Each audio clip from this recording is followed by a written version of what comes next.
माता दूध न देकर वोट दे रही है तो वो तो गाय माता को माता करेंगे ही। वो मथुरा अयोध्या से जब केंद्र की सत्ता प्राप्ति हो गई तो वो मथुरा से और जो बचा कुचा वो सब लेंगे, क्योंकि उनको राज्यसभा में भी बहुमत चाहिए। उनको तो संविधान मिटाना असल उद्देश्य है। कहीं पे निगाह कहीं निगाह जो है वो है असल में संविधान पर, और निशाना साध रहे हैं टोपी पर। और हम लोग हमेशा कहते हैं न दाढ़ी की न चोटी की लड़ाई है रोटी की। आज भी लोग तरस रहे हैं रोटी के लिए और आप दाढ़ी चोटी मंदिर मस्जिद हिंदू मुस्लिम हिंदुस्तान पाकिस्तान करते रहिए। और लोग भी उसी तरफ जा रहे हैं, पाकिस्तान को सीधा कर देंगे। आज तक कोई सीधा नहीं किया। चीन को मार देंगे, आज तक कोई नहीं मारा।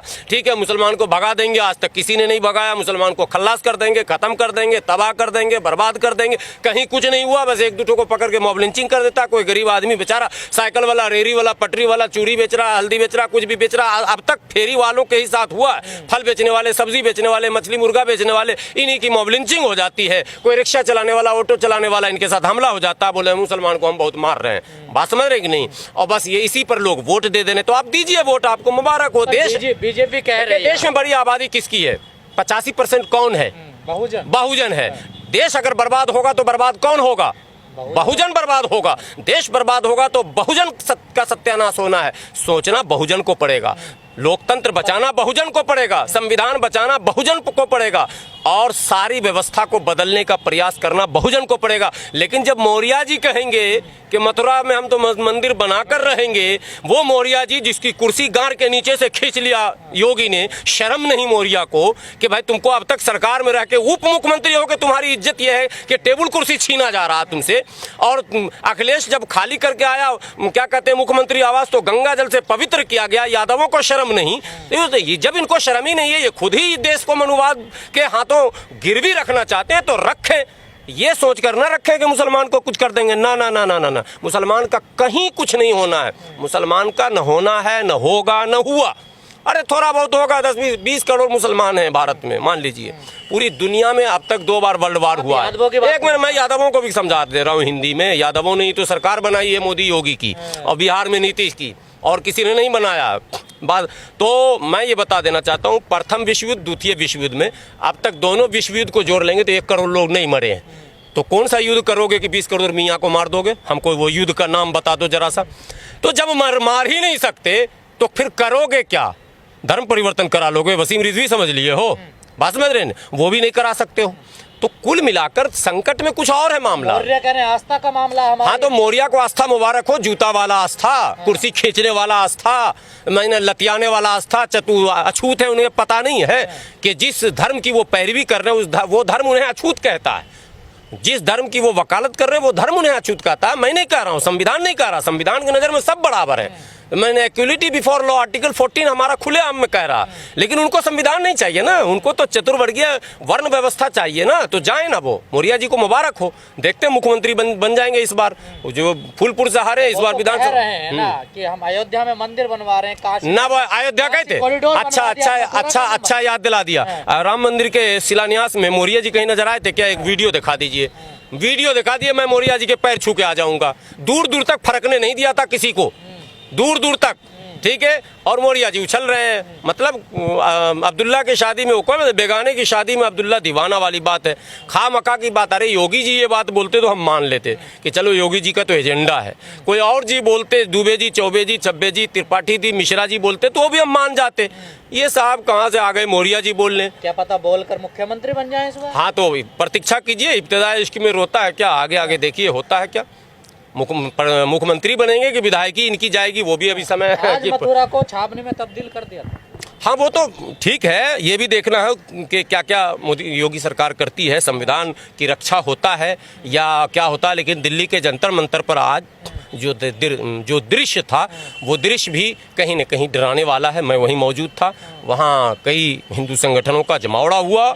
सारे जय श्री राम, जय श्री कृष्ण के नारे लगे और खुलेआम तलवार लहराए गए वहाँ। और सैकड़ों तलवार, जिसकी तस्वीर मेरे पास मौजूद है, और तलवार लहराकर जो है कहा गया कि हम तोड़कर रहेंगे। और वहाँ सांकेतिक जल अभिषेक भी किया गया। आप लोग तो कहते हैं बीजेपी से परेशान है जनता। बीजेपी के छत्र छाया में तो ये काम हो रहा है। सरकार के छत्र छाया में हो रहा है। परिंदा नहीं हिल सकता सरकार चाहे तो।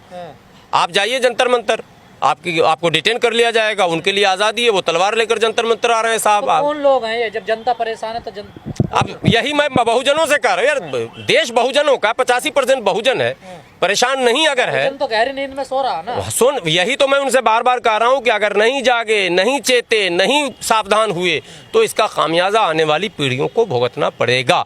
ठीक है, और ये जो कुछ आप देख रहे हो, तलवार और गदा जो लहर रहा है, ये आपके लिए नहीं है। आपको तो बाबा साहब ने कलम और किताब दिया था, आपको तो पढ़ो और बढ़ो का नारा दिया था। आप कहाँ उन तलवार वालों के पीछे पड़ रहे हो तिलक लगाकर।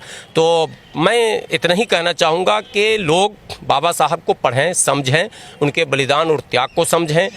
किस तरह का सपना था बाबा साहब की, कैसा समाज वो देखना चाह रहे थे, ये असल प्रश्न है। तो अखिलेश यादव की रैली में भी रह रहा। मैं अरे आप क्यों बार बार वही सवाल उठा रहे हो? मुझे पता है कि हमारे यहाँ ओबीसी समाज में बहुत अभी कमी है जागृति की, और वही रीढ़ की हड्डी बने हुए हैं मनुवाद की। टोपी पहनेंगे मनुवादियों का वो जो क्या बोलते हैं डोली जो उठाए हुए है, वो हमारा ओबीसी समाज उठाए हुए है, लेकिन है तो हमारा भाई बहुजन का शेष हिस्सा, बड़ा हिस्सा है भाई, उन्हीं से हमें उम्मीद है। अखिलेश टोपी पहनेंगे जैसे गदा लहरा रहे हैं। नहीं, टोपी पहनने और गदा लहराने, देखिए राजनेताओं को आप फ्री कर दीजिए इनसे। राजनेताओं का क्या है, मंदिर भी जाएं, मस्जिद भी जाएं, जाना भी चाहिए, मैं ये नहीं, लेकिन किसी की आस्था पर चोट नहीं कीजिए, संवैधानिक व्यवस्था का विरोध नहीं कीजिए, ये मैं कहता हूँ। अगर गदा ले लिया तो कोई जुर्म नहीं किया, और कोई मंदिर चला गया तो कोई अपराध नहीं किया, मस्जिद चला गया तो अपराध नहीं किया, किसी के पूजा पाठ में अगर चला गया, क्रियाक्रम में, श्राद्ध में चला गया, राजनेताओं को जाने दीजिए। सपा समर्थन करेगी मथुरा में? नहीं, आप किस, ये तो आप सपा से आप सवाल पूछिए, मैं तो सपा का नहीं हूँ।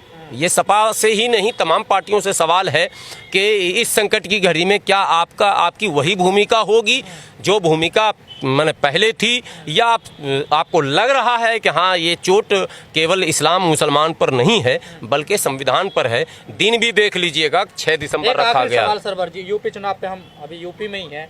यूपी में 3 बड़ी पार्टियां हैं, बीएसपी, सपा और बीजेपी। बीजेपी भी अपना मंदिर का आलाप ला रही है और अखिलेश यादव भी जिन्ना गन्ना चल रहा है, लेकिन जो बसपा है वो संविधान की बात कर रही है। आखिर ऐसा क्यों? देखिए, जनता को सचेत सावधान होने की आवश्यकता है। बड़ी आबादी, वोट डालने वाले लोग, आमजन जो लोग हैं, वो अगर गंभीर नहीं होंगे, वो अगर भावनाओं में ग्रसित होकर, देखिए अगर धार्मिक भावनाओं, जातिगत भावनाओं से ग्रसित होकर वोट देंगे तो परिणाम वही होगा, ढाक के 3 पात। इनको रियल इश्यूज जो है, रोजी रोटी, पढ़ाई लिखाई, दवाई, कमाई, ये मुद्दा है असल इस देश का साहब। हम लोग ये चाहते हैं कि बच्चे हमारे अच्छे कपड़ा पहन लें, अच्छे स्कूल में पढ़ लें, अच्छे नौकरी मिल जाए अच्छी, ये मुद्दा है। अच्छा मकान बन जाए, अच्छी गाड़ी हो जाए, ये